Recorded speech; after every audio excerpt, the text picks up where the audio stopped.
your physical five senses with your spiritual five senses. You've got Christ in you. You've got Christ's eyes behind your eyes. You've got Christ's hands behind your hands. You've got Christ, you feel it, it's revealed to that spirit in you, but you see it, hear it, smell it, taste it, touch it. Like, for example, well, we're going to read one here in a minute. In fact, let's see. Maybe we'll read it right now. Let's see. Let's just read a book of Acts here for a second. I don't know where. Acts chapter, I think it's Acts chapter 10. Let's read this. This got a bunch of good examples in it of all these things we've been talking about. Peter on the housetop. Okay.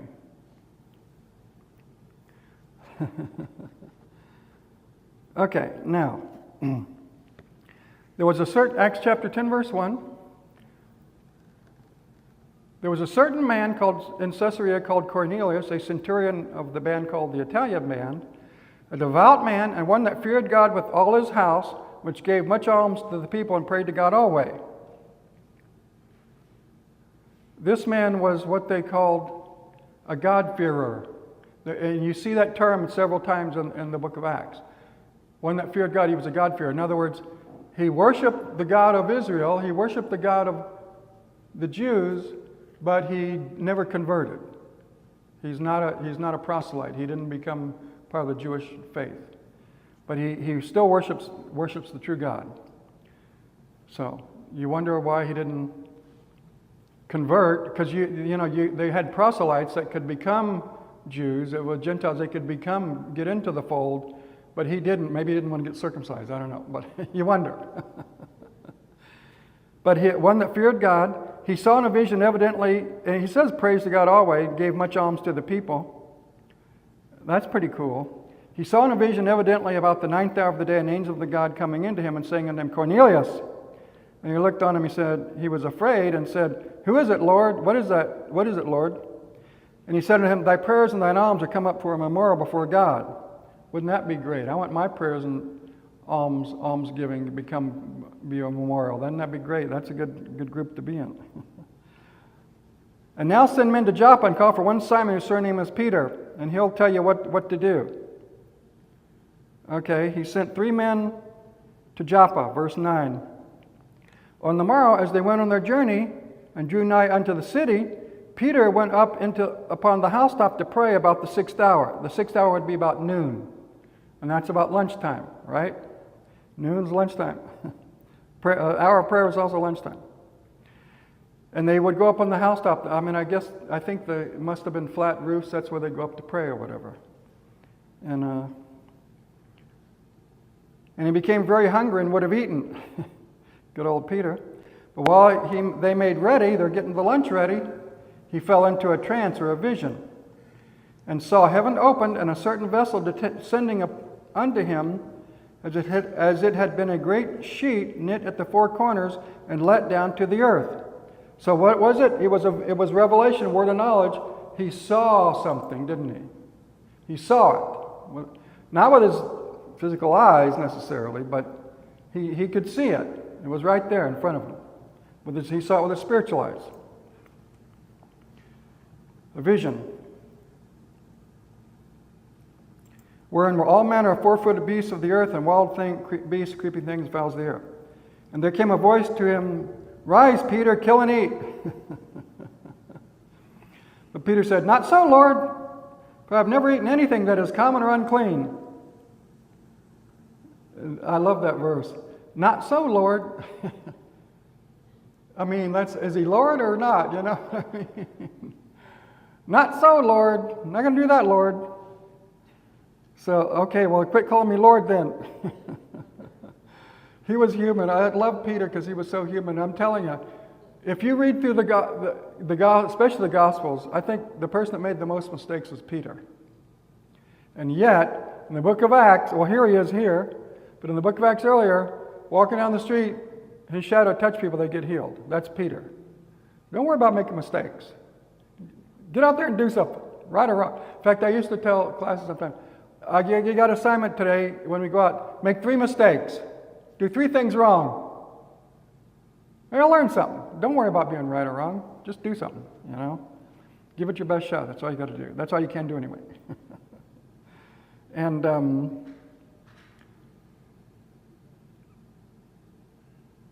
let's see.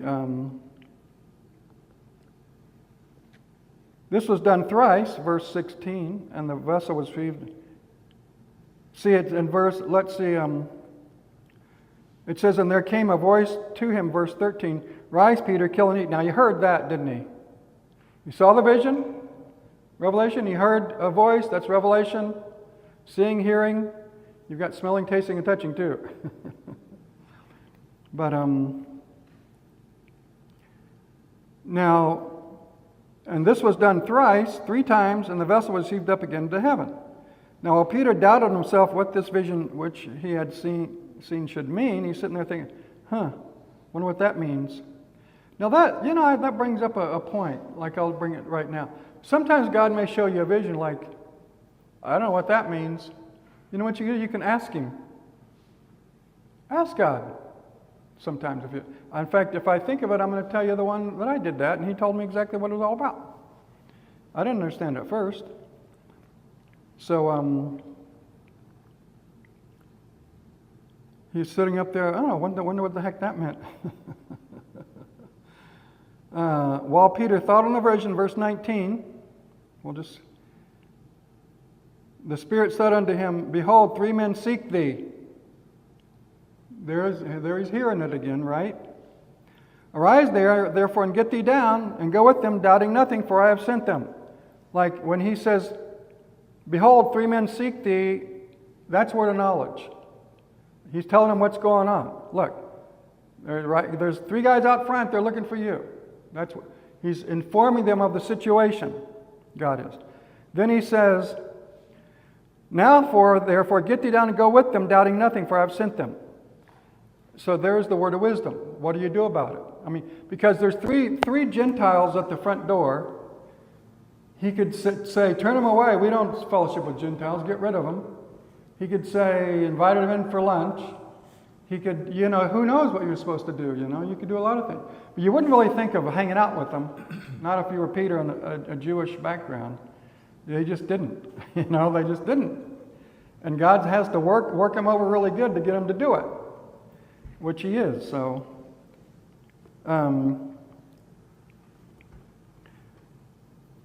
arise therefore, get thee down and go with them, doubting nothing, for I have sent them. So now he knows. Verse 21, then Peter went down to the men which were sent unto him from Cornelius and said, behold, I am he whom ye seek. What is the cause wherefore ye are come? And he told them the whole story. The angel came. Then called he them in and lodged them. And on the morrow Peter went away with them, and certain brethren from Joppa accompanied him. And so he comes to Cornelius' household, and let's see. Verse 28, let's look at this, verse 28. And he said unto them, he's preaching to the Gentiles. See, he never would have thought of preaching to the Gentiles. No one ever done it before. The Jews were God's people. These other people were pagans. We don't have anything to do with them. And yet here God is having them preach to the Gentiles. Praise God, because we got in too. Cornelius' household and the rest of us. So, and he said to them, you know that it is an unlawful thing for a man that is a Jew to keep company or come into one of another nation. See, it was against the law, their Old Testament law. They were not allowed to do that. And yet, God had to show them the sheet, all that, to get them to go. But God had showed me that I should not call any man common or unclean. Therefore, I came without arguing. He's a little bit fudging a little bit there, isn't he? He kind of argued a little bit, but he said, therefore I came unto you without arguing, gainsaying. As soon as I was sent for, I asked you, what intent do you send for me? And he says, 4 days ago the angel came, and et cetera, et cetera. Verse 34, then Peter opened his mouth and said, of a truth I perceive that God is no respecter of persons. So, and then he preaches the word, and they all get filled with the Holy Spirit, and they speak in tongues. So pretty cool. Now, so that's a good example there of seeing and hearing. let's see. Seeing, it's Philip's brother. Remember that one? Why don't we look at that? I know we've talked about it, but John chapter 1, verse 45. Let's look at that one. I love that record.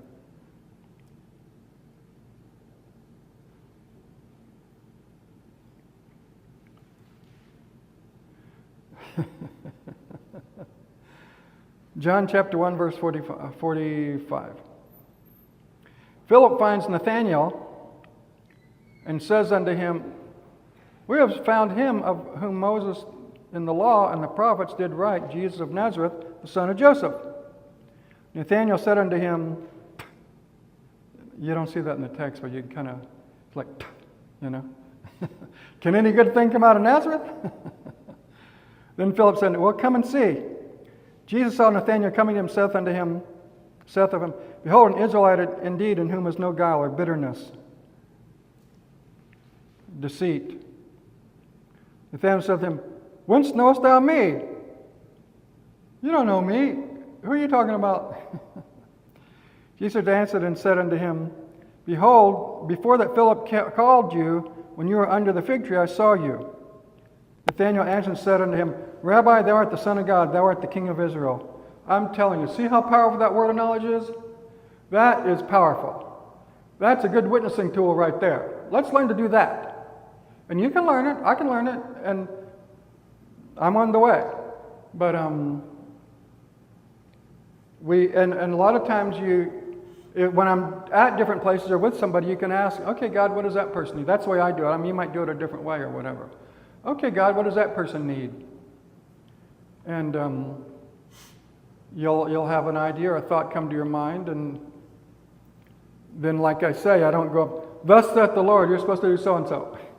And I say, hey, I feel like God's showing me that, God watches over you, He's been watching you, and I feel like you're supposed to do so-and-so. Does that make any sense to you? Or, just, you can do it softer like that. You don't have to, and I've done a few of those. Patty's pretty good at it. She's really good at it. Patty's a good listener, I'm telling you. Hang around Patty and keep your ears open. You'll learn a lot of stuff from her. So, but, there was a time when I took my son to a community college class some years ago, and I'd sit there in the lobby and wait for him, for his 45-minute class, whatever, and then I'd just take him home because it's too far to drive back and forth. So I'd sit there and, hey, God, I just ask God about people, and every once in a while he'd tell me something, like I felt like he told me this one guy, he had a major that he was majoring in, but that wasn't his heart. Somebody else wanted to do it, like his parents or somebody, but his heart was to do something different, and God was saying he should change majors. Now, I'm not going to tell people to quit their job and do that, But anyway, there's things like that I'll tell you. Like another one was, I was sitting there waiting for my son again somewhere else, and it was like, see that lady up there? She just lost her job, but tell her don't worry about it because I've got a better one for her. Yeah. So, if you reach for it, if you want it, He'll start doing it. I'm not saying it's going to be all the time, every day, and constantly, but you got to start. You got to believe it's possible. Why not? I mean, you think, well, yeah, I can see Peter, James, and John. They were like these apostles. I mean, they all had halos, I mean, I don't have a halo. They weren't born with halos. In fact, if you read about Peter, he was like a dock worker or something. He was like a fisherman. He was wasn't highly educated or anything. He was a little bit of a crude individual, but I'm telling you, God picks the oddest people. We all know that. He picked us, didn't He? But anyway, you just reach for it. And I believe there's more available than I want to do that more. I want to tap into it more. I want to see it more.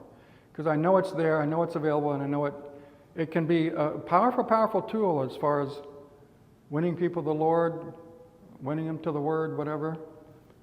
So, then the woman at the well, we might not read that one, but you know that one. Like, for example, I was at a meeting a few years ago, and I said, hey,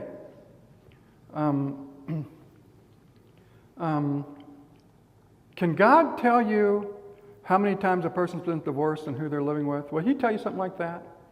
And people were sitting there. I don't know how there's a couple people in the front row were going like, isn't that what he did with the woman at the well? You've had 5 husbands. And the one you're living with now, he's not your husband at all. Sir, I perceive you're a prophet. Did he have her attention? Now she's staring at him. What else do you know? And he started asking him questions. You know what I mean? So, in fact, he was a Jew. He wasn't even supposed to be talking to her. In fact, when you read the record, I guess we could read it, but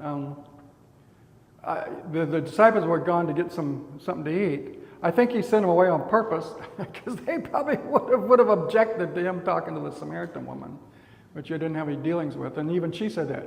Why are you talking to me? The Jews have no dealings with the Samaritans. You know, there's a whole story. You guys have probably read it. You can read it again. But so you'd think, well, what's the profit in that? What's the profit in somebody God telling you how many times somebody's been divorced or something? Like, well, no, ask Jesus.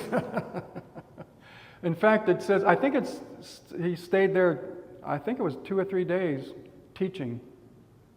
I don't know if they planned on it, but it opened up that whole city.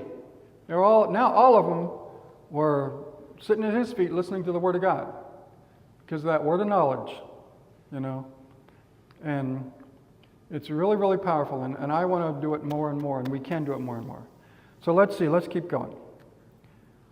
Seeing Jesus and Philip's brother Nathanael, we got that one. There's hearing. Why don't we read 1 Samuel 3, 1-10 is where God called Samuel when he was a child. I mean, and it's a wonderful record. We can't cover all of them. Let's read 1 Kings 14, chapter 14, verse 1. Let's go there. This is a really great one.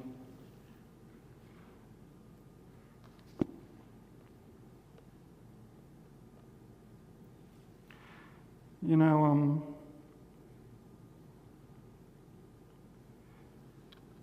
I really love our little house church that we go to. Like, in fact, it's as you guys know, I think everybody knows, it's at Zana and Alan's house. And Jesse and Skylar Livingston and their family kind of coordinate it.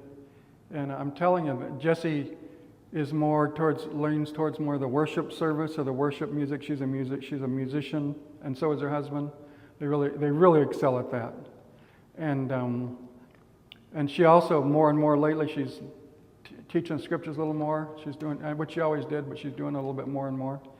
And I'm telling you, we were at one meeting, I don't know, 2-3 months ago. I mean, in that meeting you saw all 9 of the manifestations operated. You saw speaking in tongues. You saw interpretation of tongues. You saw prophecy. You saw word of knowledge, word of wisdom, discerning of spirits, faith, miracles, and healing. All 9 were in that meeting, and that was like, it was just astonishing to me because you can go to churches and see maybe 1 or 2, if that, and you don't see all 9. That's the only time I remember seeing that. Like she'd come up to you and say, in other words, I feel like the Lord said so-and-so, so-and-so, and it's always something to build you up and encourage, So, I don't know. It was great. I love that little fellowship. So, they do a great job. Jessie does a great job. And we're reading this one. At that time, 1 Kings 14:1. I think that's where we are. At that time, Abijah, the son of Jeroboam, fell sick. You've got Abijah and you've got Ahijah. Abijah is the son, Ahijah is the prophet. Similar names, but you'll see. Jeroboam said to his wife, Arise, I pray you, and disguise yourself, that thou be not known to be the wife of Jeroboam, and get thee to Shiloh. Behold, there is Ahijah the prophet, which told me that I should be king over this people. And take with thee 10 loaves and cracknels and a cruse of honey, and go to him, and he shall tell you what shall become of the child. And Jeroboam's wife did so, and arose and went to Shiloh, and came to the house of Ahijah. It says, but Ahijah could not see, for his eyes were set by reason of his age. In other words, Ahijah was blind. All right? Now, if she's going to disguise herself and go cross country to go find this prophet, to this prophet's house, that's going to have to be a pretty good disguise, because she's the queen. She's the pin-up girl of the whole kingdom. Everybody knows the queen, you know. She wouldn't be too hard to pick out in the crowd, but she must have disguised herself pretty well, because she went all across country. Nobody recognized her. Disguise yourself so nobody knows you're the queen, the wife of Jeroboam, and go see the prophet. And he'll tell you what's going to happen with the child. But Ahijah could not see, for his eyes were set by reason of his age. And the Lord said unto Ahijah, now here, which one are we on? We're hearing. This is the hearing one, right? He's going to talk to him. And the Lord said unto Ahijah, behold, the wife of Jeroboam cometh to ask a thing of thee for her son, for he is sick. Thus and thus shalt thou say unto her, for it shall be, when she cometh in, she shall feign herself to be another woman. He's sitting there just minding his own business, having tea or whatever, and then God tells him this whole story, right? Word of knowledge, and a little word of wisdom. Tell her so-and-so. And it was so, when Ahijah heard the sound of her feet, she didn't even come in the door yet, as far as I know. Heard the sound of her feet, as she came in at the door, there it is, that he said, come in, thou wife of Jeroboam. Why feignest thyself to be another? For I am sent to thee with heavy tidings. In other words, come on in, wife of Jeroboam. She had disguised herself where no one could recognize her. And this blind man knows exactly who she is before she even comes in the door, or as she's coming in the door. That's word of knowledge right there. That's word of knowledge. So, and he saw her. I don't know if he saw her, but no, God told him. I said, this is the one that, he could have seen her. God could have shown a picture in his mind, but whatever. But he heard it. It says, go tell Jeroboam, thus saith the Lord God of Israel, for as much as you exalt him among the people, blah, blah, blah. He says the son's going to die. So anyway, that's not, hopefully we don't have to deliver that message very often. So, but there's an example of seeing, or of hearing, I keep getting mixed up for some reason. Smelling, marked in line 25. Let's look at that one real quick. Matthew, Mark.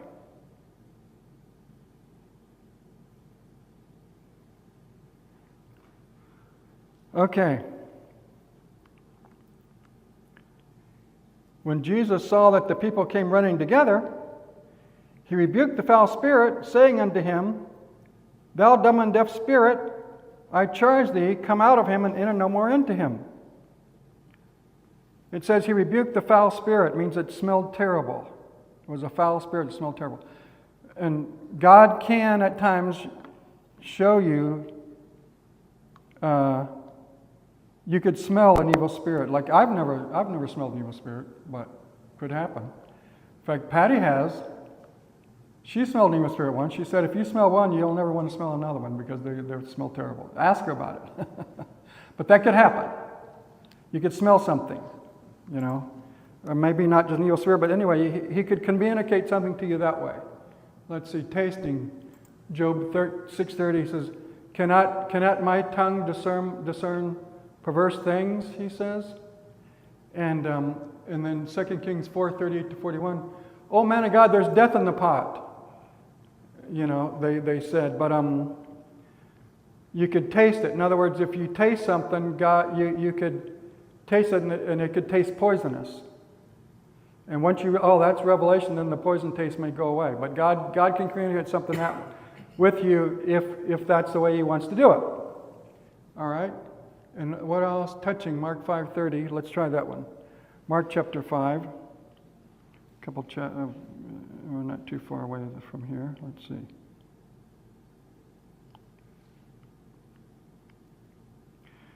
It says, verse 28, for she said, if I might but touch his clothes, I shall be whole. And straightway the fountain of her blood was dried up, and she felt in her body that she was healed of that plague. And Jesus, immediately knowing himself that virtue had gone out of him, turned about in the press and said, who touched me? So he felt it. He was walking along. The woman touched the hem of his garment. She was healed. He felt it. That power had gone out of him. He felt it. So, and what's Acts 12:7? I don't remember that one. Let's look up that one too. If I can find it, let's see. I hope it's one. I don't remember what it is. Oh.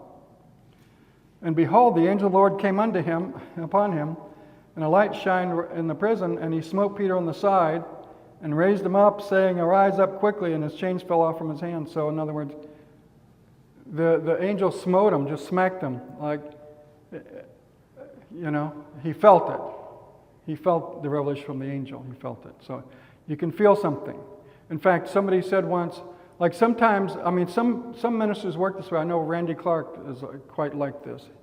Like he'll feel something in his body, like that his heart's aching or whatever. So he knows the person in front of him has a heart problem, and he'll minister to that. Or he'll feel whatever, and God will do that for him, and then he'll minister to that thing. Like, in fact, Patty and I did that once. We were at a conference in Tucson. We were going to the airport to fly home, and we were with this Uber driver going to the airport, and Patty all of a sudden had this pretty severe headache, just out of nowhere. She says, "What is that?" Like, I didn't have a headache. What is that? She thought, "Oh, maybe it's a revelation." So she said to the driver, "Hey, do you have a headache?" He said, "Yeah, I do. It's pretty severe," and he'd had it for a few days or whatever. So she said, "Can I pray for you?" Sure. So she prayed, ministered, and he was instantly healed. And then we started talking about speaking in tongues, and before he let us out at the airport, she had led him into speaking in tongues. So just from that word of knowledge, see, she felt it. She felt it. That can happen. So you be aware. You just watch and listen. You kind of watch and listen. You're just ready. God can and will tell you things. So be ready for it. Expect it. Expect it for sure. And so I like that. We already covered that one. And let's see, what else? There's a couple other. I want to give a couple testimonies. Can you get ready with the lady in the yellow dress? Not yet, but when I say, could you punch it up? All right. So anyway, I was in Africa, and I realized that God wanted me to demonstrate word of knowledge and word of wisdom, the word of knowledge, to the class. And like, okay, how am I supposed to do that, So, like, that's not what I normally, that's what my normal routine. So, tongues is easy. Interpretation is easy. Prophecy is easy. Stand up and speak in tongues, interpret, whatever. Word of knowledge, how does that work? But in fact, the first time I ever did it, let me tell you a couple of, let's see, what time, I guess we got a few minutes here. Can't believe that much time's gone by already. I don't know what I'm doing. So anyway, I was at this meeting. I'd been teaching about the manifestations and kind of got to this point, whatever. Then we broke for lunch, and it was in Africa, and they break for lunch like at 2 o'clock. I don't know why they break for lunch at 2 o'clock. I think they're cooking these big vats of rice and beans for the whole church. And it must take that long to cook over the fire, So anyway, 2 o'clock, and I'm telling you, I was, okay, there she is. I was,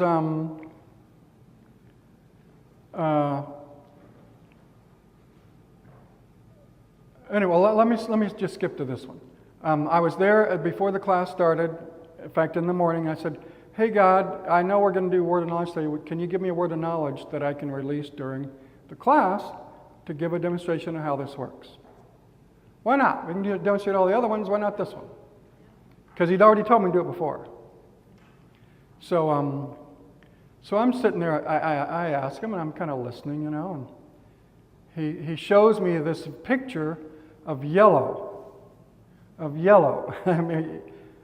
I thought, yeah, this is when I said, if God shows you something you don't understand, ask him about it. What is it? This yellow. I asked him. I said, "What's that?" He said, "That's legs." I said, what's wrong with him? He says, there's a problem with the legs. And what problem is it? It's arthritis. I said, oh, okay. So, and I just saw the yellow. I mean, you couldn't tell who it was or what it was. All you could see was yellow, bright yellow. So I go to the class and I'm teaching along, and it gets to be, we're going to break for lunch at 2 o'clock. It's like 1:30, 1:45, and I'm kind of keeping my eye out, looking around for yellow, In fact, there's a guy up front. He's got these pants that are kind of cream colored. Like there's a lady, that wasn't it. There's a lady over here that had like sort of a yellow, but she had these paisley things in it. Like 2 or 3 people like, no, I don't know. Maybe I missed it. I don't know. Maybe there wasn't anybody. So about 10 minutes before lunch, I look out. See, this was in the days of a little bit towards, I don't know if it was COVID or not, but they have the back of the church was open. You could see out in the back, and I look up and I see this lady back there, like, oh, that's her. That's yellow. And she wasn't even in the meeting. She was cooking the food out in the back, But she happened to walk over, and then I whipped out my iPad and took that picture real quick, else I wouldn't have it. So there it is. So I said, okay, now I'm going to give a demonstration. Now there's a lady here with a yellow dress on, and she like kind of, heard me. And she has a problem with her legs. She's had it for some time, and she starts walking into the back, and I said, she has arthritis, and so she's like, this is it. I mean, obviously it's it because it's God, I could tell. And so I said, I'm going to pray for you, and God's going to heal you from arthritis right now. And by that time, like Joe and I say, Tom, at least I do, like I could have sat there and said bumblebee tuna 3 times, she'd have got healed. Because after all this. So anyway, I prayed, I ministered, and I said, check your legs, whatever. Anyway, I'm sure she got healed, because why would God tell me all that stuff, But there was one that was pretty dramatic. And then I had another one. I was at another class, and I said, okay, God, can you give me a word of knowledge that I can release during the class today? I mean, you can do it before class, or you can do it during the class. In fact, a couple times God said, just stand up there, I'll tell you something when you're there. So that can work that way too.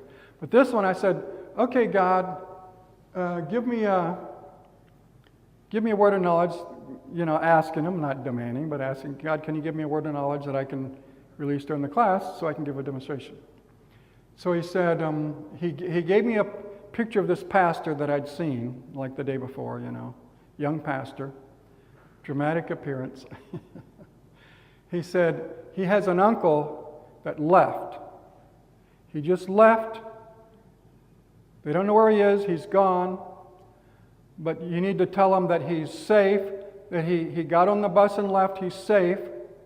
He's in another city. And I'm watching over him. And I'm going to make sure he's going to bring him back home safe and sound. And he said, pray, and here's what God told me, he said, pray and send forth angels to protect him. Like, all right, never done that before, but I'm not the boss either. So anyway, can you show the guy with the hat? There's the guy. And it's like, you couldn't miss this guy, He's about 25 years old, and he was a pastor, and he was kind of jaunt, he was pretty cool and everything. He was kind of fun. And so I was there, and in fact, God gave me that whole word of knowledge like that, and I said, I'm sitting there like, can you give me a different one? I don't like that one. That one, maybe I had too much, had too much pizza or something, So I said, can you give me another one? I listened. Nothing. So, I don't know. Well, I'll go see if I see the guy. I don't have to do it. Nobody will know if I don't do it, whatever. Don't give it, whatever. But I'll just see if he's over there. I don't know. I'll just see what happens. So I walk over there. We're doing the whole meeting. The guy's not even there. So I said, well, I guess, maybe I just made it up. Maybe I missed it. And sure enough, towards the end there, I look out the back window and I see this guy in the parking lot. You can't miss him. Look at that hat. You know, you can see him a mile away. And oh, there he is. You know. And I said, well, he's outside. Maybe I'll just forget about it and say, God bless, let's go to lunch. And I thought, no, I have to know. I have to know if that was God. You know.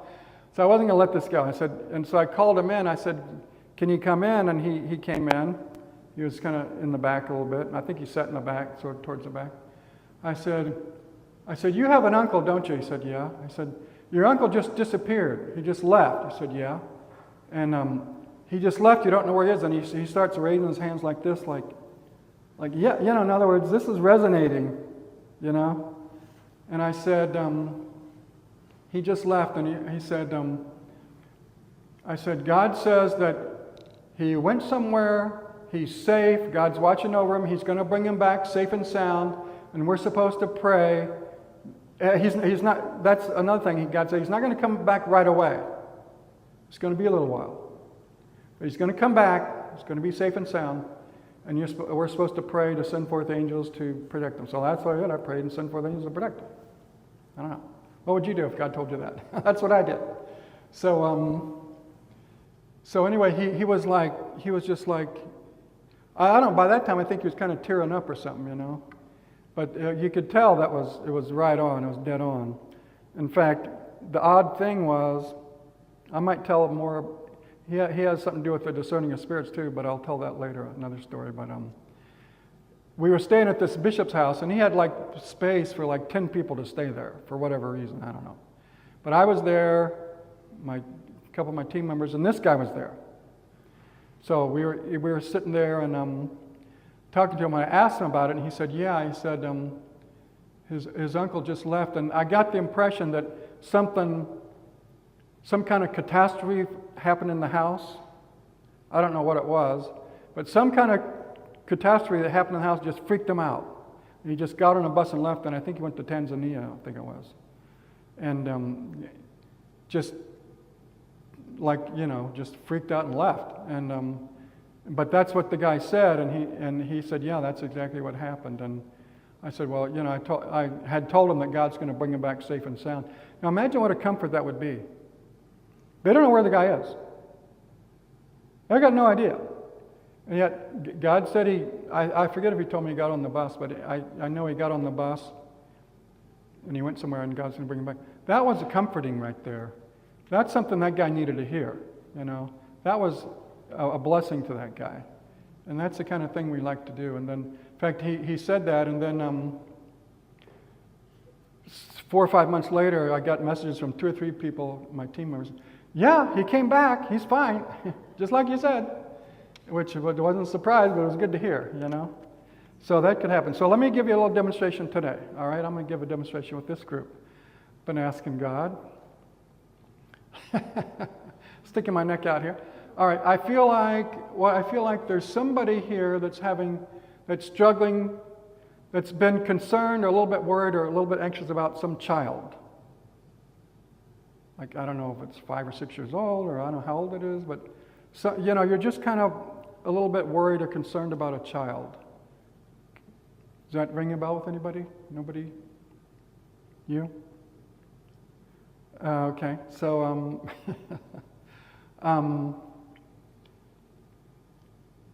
I believe you've been praying. Obviously, you've been praying for this child. You don't even need revelation to figure that out. But God says He's heard your prayers. He's working on it, and He's working on that situation to get it resolved, and it's going to get resolved and have a good outcome. So that's what God says about it. So, anyway, I don't know. And let's look at and let's see, is there anything else? This is, I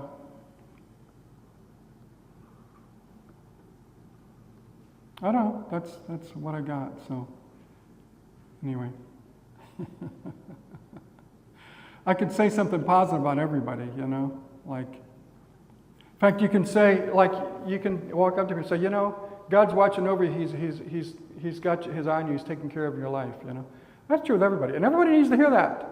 I need to hear it. You don't always have to come up with something that your uncle left and all that. But if he tells you that, you do. That's what you do. So, let me see. I really believe you guys are going to start. I really feel like, first of all, I feel like no one's here by accident. Not you, not you, not you, not you, not you, not you, not you. And Patty's not here by accident either. The dogs, they're kind of an accident, but don't worry about them. Just kidding. That's my show business coming out or something. But I really believe we're all going to learn this a little more, a little better. We're going to be a little more fluent, and we're going to see it work more and more in our lives. If you wanted to, and I believe we do, why else would you be here? And Patty and I and Joe, we all prayed, God, just bring the people that are hungry, bring them here and set them in front of us, and we'll pour into them. Well, look around. This is who God brought. So you're right where you're supposed to be, and God's got, you're going to be more fluent in many of these things, if not all of them. So, and I know all of us, most likely, all of us operate them to some degree, but I want more. I want to be more fluent. I want to be, let's do it more, So, but let me go back. Yeah, we got time for this one. But the first time I was getting ready to tell you this story, and then I got distracted by the chart. But I didn't normally demonstrate word of knowledge like I never thought of it really. But see, FC came around and he would demonstrate it. You remember? You know FC? But and he'd been to Bethel a few times, so they're all about word of knowledge out there. That's what they excel in. Our ministry, or our background, we were really excelled at tongues, interpretation, prophecy. They excel at word of knowledge. Always giving words for everybody. I mean, right or wrong, I don't know, but that's what they were doing. So, and I'm sure they were doing some things right. So, but he would give a demonstration. I thought, well, if FC could do it, I can do it. What the heck, But anyway, the first time I did it, I was teaching this class. It was like 2 o'clock. I broke for lunch, and I was dog tired. I was, and in fact, my voice, it literally was painful to even speak. I don't know what was going on. I just wanted to go back to the hotel and go to sleep. That's all I wanted to do. I would have given my right arm to go back to the hotel and just go to sleep. But I couldn't because I had another session to teach. So what are you going to do? You're going to get up there and teach, like it or not. So, and I was sitting there eating my I was sort of alone for some reason anyway, quiet, and I felt like God wanted me to go in there and demonstrate word of knowledge, because I demonstrated the rest of them, and I thought to myself, now how are you going to do that, Because for the most part, we've taught, if God tells you something, fine. If He doesn't, He doesn't. It's always up to Him, but which I believe we work together with Him. We ask and He'll respond. Not that He responds every time, but there's that partnership, We got to do our part and He does His part. It's not lopsided one or the other. In fact, He does most of the heavy lifting. But we've got to be open to it and ask. So I really felt like I was supposed to go in there, which I didn't want to do. I didn't want to go in there at all, and demonstrate word of knowledge. So I'm sitting there and I said, okay, God, here's what I asked God. This was the coolest thing that ever happened. One of the coolest things that ever happened to me. I said, okay, God, if I walk in there and I stand in front of all those people and tell them I'm going to demonstrate word of knowledge, are you going to give me a word of knowledge? And here's what I heard. Ha ha ha. It was the perfect answer. I heard God laugh. He's like, yeah, right. I'm going to send you in there and leave you hanging, Yeah, tell me another one. It was a perfect answer. It was like, okay, all right, I'm going. So I got in there and I was teaching a little bit about it, whatever, and so it was about time to do the demonstration, right? Which is, I'm out on a limb here, But there was a bunch of people, and there was like 5 or 6 ladies sitting over here on the side of the platform, I think they're up on stage, some seating over there. And this one lady was kind of tall and thin, had on this black dress on, kind of thin lady, and like as I was standing up there, I looked over, and she like just stood out to me. It was like highlighted. This is how it worked for me. And it might not work this way for you, but this is what it did for me at this time.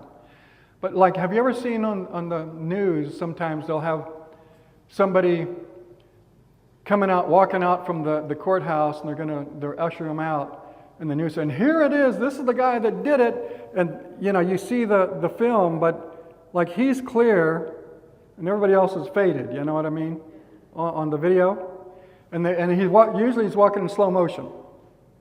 The reason that is because they only got 5 seconds, so they try to draw it out. That's what I've heard them say. But still, you've seen that picture and you know what I'm talking about. Well, that was like this lady. Everything was faded, but she was just like highlighted, you know? And so, and I felt like, or I don't know, I knew somehow or other, I knew that she had problems with her stomach.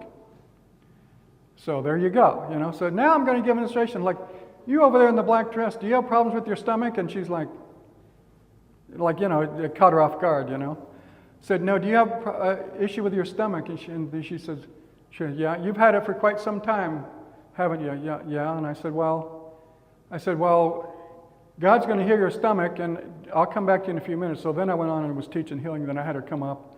I ministered to her when she got healed. But I said to the people, like, how would I know she had a problem with the stomach unless God told me? That's the only way I could know.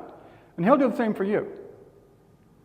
You know, so that was my first time. And then I just want to be more and more fluent. Like I see some people, now I don't know if you're, what you think, like for example, Jesse Duplantis, all right?